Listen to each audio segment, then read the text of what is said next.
The error x in digitizing a communication signal has a uniform distribution with probability density function given as shown here. We want to sketch the graph of f of x. So it's going to go from negative 0.5 to 0.5. So this would be f of x, this would be x, and of course it does this. And so that's our sketch. What's the probability the error is at least 0.35? One thing I forgot in part A, of course, if the width of that is 1, the height of that is 1. That's kind of important. So what's the probability the error is at least 0.35? So 0.35 is there. It's just going to be that area. Now if this is 0.35, that means the width of that rectangle is 0.15 and the height is 1. So it's going to be 0.15.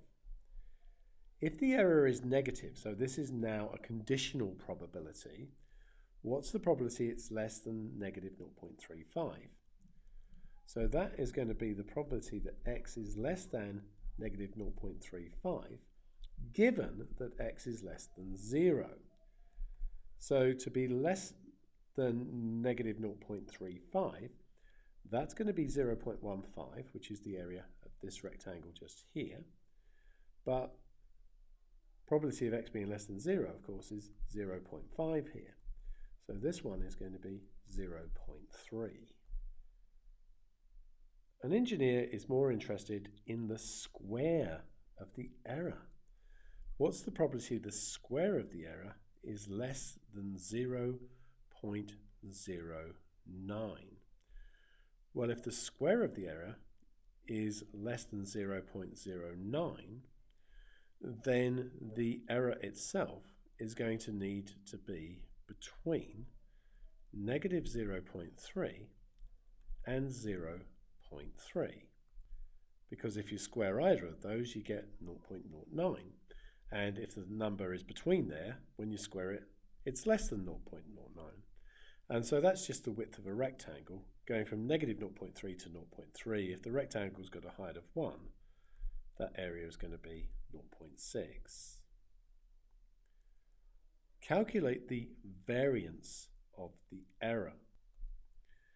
Well, in general, we know that that's the expectation of x squared. Take away the expectation of x squared. But of course, this bit here is going to be 0 because we have something symmetric that's centered on 0. So what we're going to do is we're just going to have the integral. Remember, expectation of x squared is x squared f of x dx. So that is going to be from negative 0.5 to 0.5.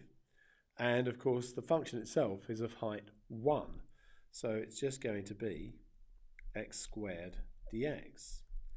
So that is going to be x cubed on 3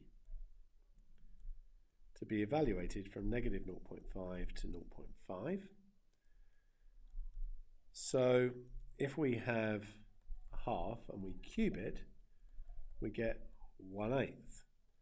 So divide that by 3, and that is 1 over 24.